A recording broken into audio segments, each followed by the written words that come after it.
Hi guys and welcome back. Now, one of the things you hear a lot about Canada is that it's expensive to live here and the housing market is way overpriced.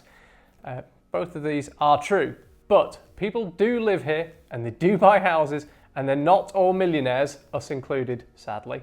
So today we're going to talk about how feasible it is to live comfortably in Canada whilst earning the minimum wage. To begin with, it's important to point out that the minimum wage is not nationwide. Each province sets its own minimum hourly wages, presumably to reflect the differences in the cost of living across the different parts of the country. But to give you a rough idea, as of October 2021, the minimum wage in Alberta is $15 an hour, compared to $11.81 in Saskatchewan, $16 in Nunavut, and $13.50 in Quebec. We can't talk you through the cost of living in every province, so as a guide, we'll focus on one of the most expensive provinces, British Columbia. For the majority of newcomers to Canada, buying a house straight away is not at the top of their priority list, so we'll be looking at the cost of renting as well as other everyday essentials such as grocery shopping, phone contracts, utility bills and car insurance, maybe childcare, and other additional luxuries like gym memberships and eating out. So let's say that a full-time, 40-hour-a-week job in British Columbia earns you $15.20 per hour. This will bring in a gross income of just under $30,000 a year. Of this, just shy of $4,500 will be deducted through federal and provincial taxes, pension plan, employment insurance, leaving you with an annual net salary of just over $25,000. In more understandable terms, after all deductions, this means you will take home approximately $2,100 each month. Now, this still sounds like quite a good chunk of money, but you now need to factor in all the unavoidable monthly costs. Depending on your circumstances, there are areas in which you can cut costs and other areas in which you have no choice. For example, whether you are single, married, or have children will make a huge difference to your living costs, as will the size of your family and whether you want to live alone or with housemates. By far the biggest and most expensive thing you will be shelling out on is your rent, which is sadly completely unavoidable. But how much you will pay on rent is something which can vary wildly depending on which sort of area and what sort of accommodation you live in. Here are a few examples. In the Vancouver area, the monthly cost to rent a single room in a house can range from anything from $700 up to $1,500 a month. The average cost to rent a one-bedroom apartment in the city centre is about $1,450 per month, and you will struggle to rent a three-bedroom detached home for much less than $3,000 a month anywhere in the province. Very much depending on where you're living, this monthly rental cost may or may not include utility bills. Some rental properties include gas, electric and water in the price. Others might also include internet and any television packages, but you need to find this out when looking at rental properties. If your place doesn't come with utilities included, be prepared for anything up to another $100-200 a month on top of your rent to pay for gas, electric, water, internet and cable. Of course, if you're living in a house with other tenants, these costs will be shared between everyone and it'll work out slightly better value. And the more people you share with, of course, the lower your share will be. The next unavoidable expense you're going to face is grocery shopping. Everyone has to eat, so how much you're going to be spending on food each month will very much vary from person to person, depending on where you shop and what you eat. Compared to a lot of countries in the world, Canada is quite an expensive place to buy groceries. An average weekly visit to the supermarket for a family of 4 can easily set you back $150.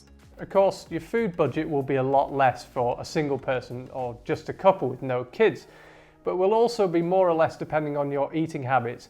But I would estimate that you need to budget for at least $300 per month for one person or $600 for a family. $300 might sound like a reasonable amount, but when you think about it, it's only $10 per day to feed yourself. In most parts of Canada, this will not go a long way and you'll have to think carefully about how to spend that precious $10. Now, not everyone will have a car, But if you plan to have one, something else to be aware of, that the cost of running a car may well be rather alarmingly higher than you are used to in your home country. Especially when you first arrive and you don't yet have a Canadian driving licence, this can be a lot higher. You will of course have to buy the car first, but after that the monthly expenses could set you back anything from $500 upwards just for the insurance and the cost of fuel. Of course, this all depends on the size and the age of your car, but just don't expect cars to be cheap. If you have an older car, it's also a wise idea to have a bit of cash saved in the event of emergency repairs or breakdowns. Once you are a Canadian permanent resident and have a local licence, insurance gets a lot cheaper, but certainly, well, for us, by British and European standards, it's still hugely more than we're used to paying in Europe. The alternative to running a car is buying a bike for moving around in the warmer months or taking public transport. You will be able to pick up a second-hand bike easily enough for as little as maybe $60, don't expect much for that, and a monthly pass for the bus network in BC costs $70. This is of course not as flexible as being able to travel in your own car, but certainly a cheaper transport option for those looking to cut costs. So as you can see, if you work full-time and make the minimum wage in BC, you may be taking home just over $2,000 per month.